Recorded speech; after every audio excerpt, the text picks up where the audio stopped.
Hello friends, welcome back to my channel PCS warrior. मैं हूं आरती और आज की इस वीडियो में मैं बताने वाली हूं कि हमारे इंडियन आर्म फोर्सेस का जो सैल्यूट करने का तरीका होता है वो तीनों का डिफरेंट होता है। तो उनमें क्या डिफरेंस है, एक दूसरे से वो अलग क्यों होते हैं और उसका क्या रीज़न है, वो मैं आपको इस वीडियो में पूरा बताने वाली हूँ।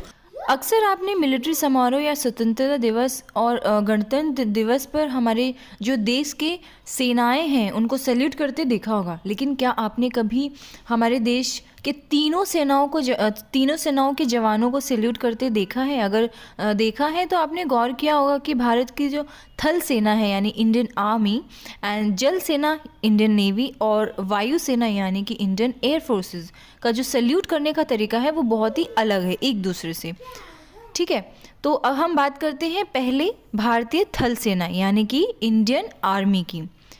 इंडियन आर्मी यानी कि भारतीय थल सेना को के सैल्यूट करने का तरीका कुछ इस तरीके होता है कि वो अपनी हथेली को माथे से लगाकर उनका सैल्यूट होता है। Okay, it means a salute with an open hand with the fingers and the thumb together and the middle finger is almost touching the headband और आईब्रो।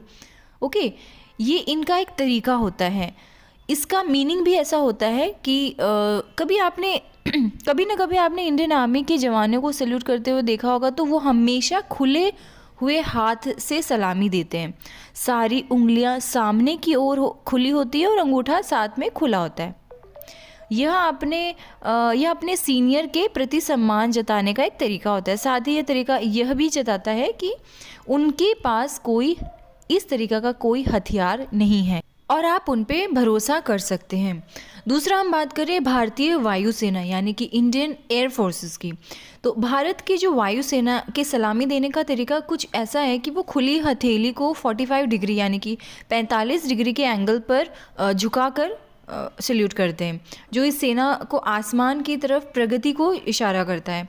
पहले मार्च 2006 से पहले ये एयरफोर्स का जो सैल्यूट करने का तरीका था वो इंडियन आर्मी जैसा ही था, मगर हुआ ऐसा कि मार्च 2006 के बाद इसको बदल दिया गया और इसका जो तरीका है वो 45 डिग्री में थोड़ा सा बदल के कर दिया गया।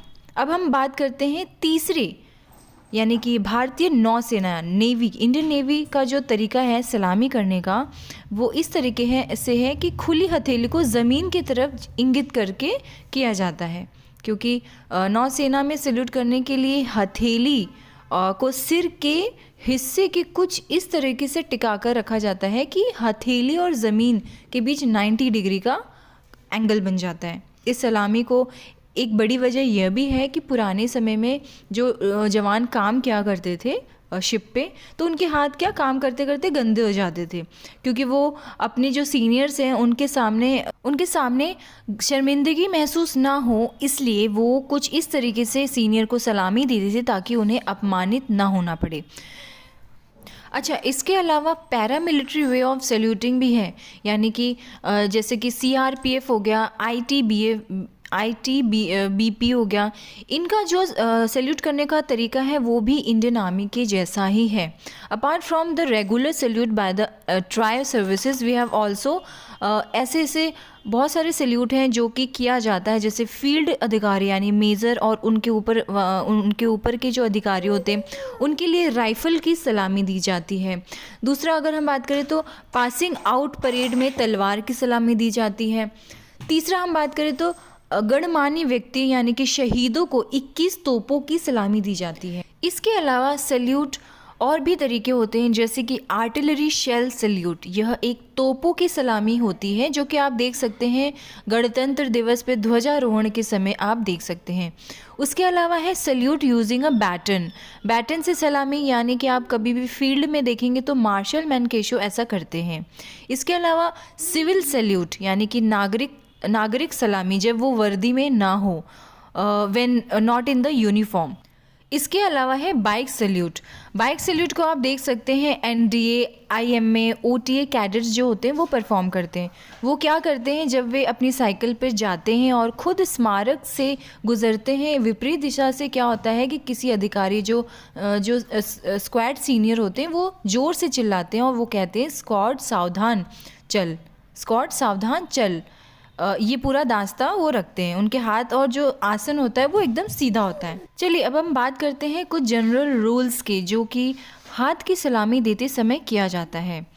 रूल्स नंबर 1, कैंपस में और वर्दी में कैडेट अपने सेवाओं के सभी कैडेट अधिकारियों और कैडर अधिकारियों को सलामी देंगे। अभिवादन के साथ साथ अभिवादन शब्द के साथ जाना भी ज़रूरी हो जाता है पूरे तरीके से, जैसे कि good morning sir, good morning madam. अब ये कब कब होता है?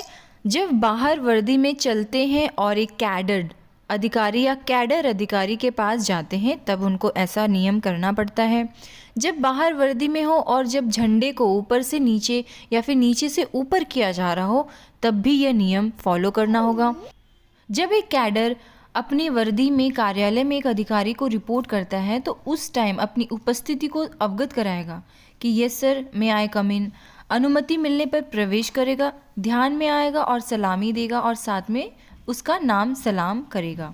इसके अलावा यदि कैडेट कार्य वितरण करते हैं, यानी if the cadet perform a work detail, only the person in charge will pay attention and salute. उन जो प्रभारी व्यक्ति है वही ध्यान देंगे और सलामी दे देंगे। चलिए इसके अलावा हम बात कर लेते हैं कि ऐसे कौन से मामले हैं जिनमें सलामी नहीं दी जाती है। तो पहला है, घर के अंदर वरिष्ठ अधिकारी को रिपोर्ट करने के अलावा सलामी का आदान प्रदान नहीं किया जा सकता है। दूसरा, जब सक्रिय रूप से किसी खेल गतिविधि में या प्रशिक्षण के बीच में ऐसा नहीं कर सकते हैं। तीसरा, वाहन चलाते समय, when operating a vehicle.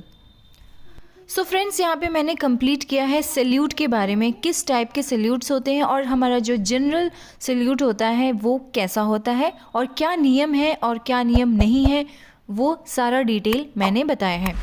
So friends, आप एक भारत के नागरिक हैं, आपको पता होना चाहिए कि आपके इंडियन आर्म फोर्सेस में टोटल इम्पॉर्टेंट कौन कौन से सैल्यूट होते हैं और उनमें क्या डिफरेंस होता है। मैं एक बार फिर से डिटेल कर देती हूँ बहुत ही शॉर्ट में। अगर आपको इंडियन आर्मी से बोला जाए, if you talk about Indian army, the person of the Indian army execute the salute with the open hand with the fingers and thumb together and the middle finger is almost touching the headband or eyebrow. If we talk about Indian Navy, the salute is executed with the palm facing the ground at the 90 angle to the forehead. And thirdly, and the most important, Indian Air Force, if we talk about it, a salute is executed with the open palm at 45 degree to the ground and the right arm being sharply raised from the front by the shortest possible way. So friends, all these three important salute way is very important for our every हर एक नागरिक को पता होना चाहिए कि क्या salute होता है। एंड अगर आप किसी समारोह में जा रहे हैं तो आपको ये देखने को मिलेगा कि किस तरीके से वो सल्यूट कर रहे हैं। तीनों आर्म फोर्स का जो हेड होते हैं उनका जो सल्यूट करने का तरीका होता है वो बहुत ही डिफरेंट होता है। तो मैंने पूरा डिटेल आपको बताया है, सब में क्या होता है, और जनरल में क्या होता है वो भी मैंने आपको डिटेल कर दिया है। तो फ्रेंड्स, अगर आपको ये वीडियो पसंद आया है तो please like, share and subscribe करना मत भूलिए। अपने फ्रेंड्स को ज़रूर शेयर करिए। एंड अगर आप मेरे चैनल पे न्यू हैं तो मैं बताऊं, मैं इस चैनल पे लेकर आती हूँ शॉर्ट ट्रिक्स, यानी कि अगर आप SSC CGL हो गया, रेलवे हो गया एंड अदर एग्ज़ाम्स की तैयारी कर रहे हैं तो मैं 4 ऑप्शन में से एक चूज़ कैसे करना है राइट आंसर्स को, वो मैं शॉर्ट ट्रिक के माध्यम से बताती हूँ। क्योंकि जब मैं कंटेंट पढ़ाती हूँ तो उनमें कैसे आप शॉर्ट ट्रिक बना सकते हैं वो बताती हूँ। उसके अलावा UPSC PCS स्टेट लेवल जितने भी PCS एग्ज़ाम्स होते हैं उसमें जितने भी कंटेंट है सिलेबस के अकॉर्डिंग उसका सारा डिटेल करने की मैं पूरी कोशिश करती हूँ। सब्सक्राइब करके मुझसे जुड़ जाइए, क्योंकि पढ़ेगा इंडिया तभी तो बढ़ेगा India. Thank you so much friends, मिलते हैं अगले वीडियो में। Till then take care, bye bye.